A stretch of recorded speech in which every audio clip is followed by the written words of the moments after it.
Kung hindi ka pa aminado na may bad spending habits ka, watch this video dahil pinagdaanan ko yan until I reach my age. I'm 45 years old and I used to have a problem with spending habits. Ngayon, I make small continuous improvement para ma-reach ang goal ko. I want to keep on moving forward consistently ng mabagal with small steps. Dumadating ang realization sa stage ng buhay, regardless sa edad ng tao. At this point, iniisip ko ang mga hindi mahalagang bagay na binili ng biglaan at maaring hindi kailangan.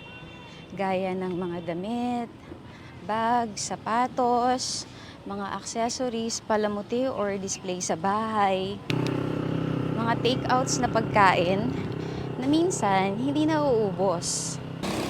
Marami sa mga bagay na ito ay pwedeng hindi nangangahulugan na walang kabuluhan na pagbili. For example, kapag summer, sobrang init at masakit sa balat ang sunlight. So, kailangan bumili ng damit na komportable suotin at medyo pricey na sunblock or sunscreen para magkaroon ng proteksyon sa balat. O kaya, may time na gusto ko pasayahin ang sarili ko. Bibili ako ng tinapay sa bakery or gagawa ako ng vegetable salad. Medyo murang paraan, mababaw or simple, konti lang yung ilalabas na pera para pasayahin ang sarili.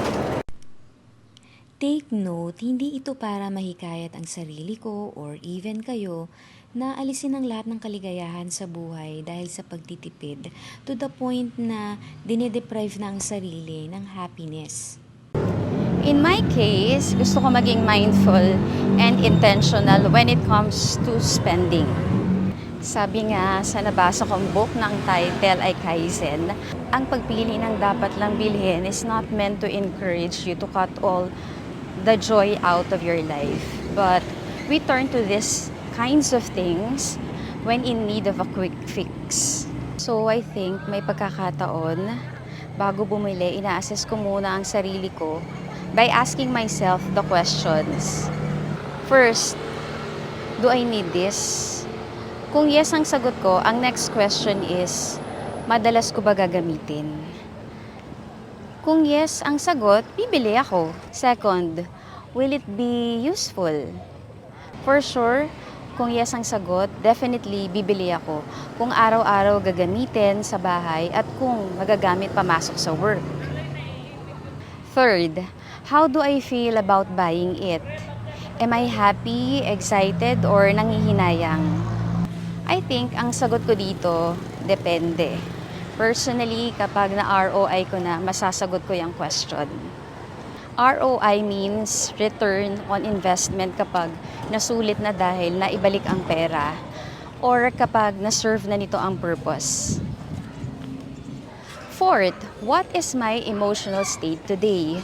Am I stressed, celebratory, or am I feeling bad about myself or maybe something else?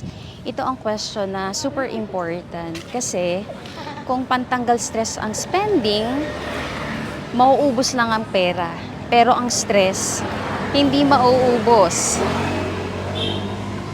I-manage muna ang stress. If stress ang root cause ng bad spending habit, it's not even wise na bumili kapag sobrang saya or lungkot. Mas mainam, give yourself at least 24 hours to think it over kung bibili or hindi bibili. I want to leave a question to you. Anong nararamdaman mo tungkol sa paggastos ng pera before and after? I hope you find this video helpful. So, like, comment, and subscribe to my channel. Bye! See you on my next vlog!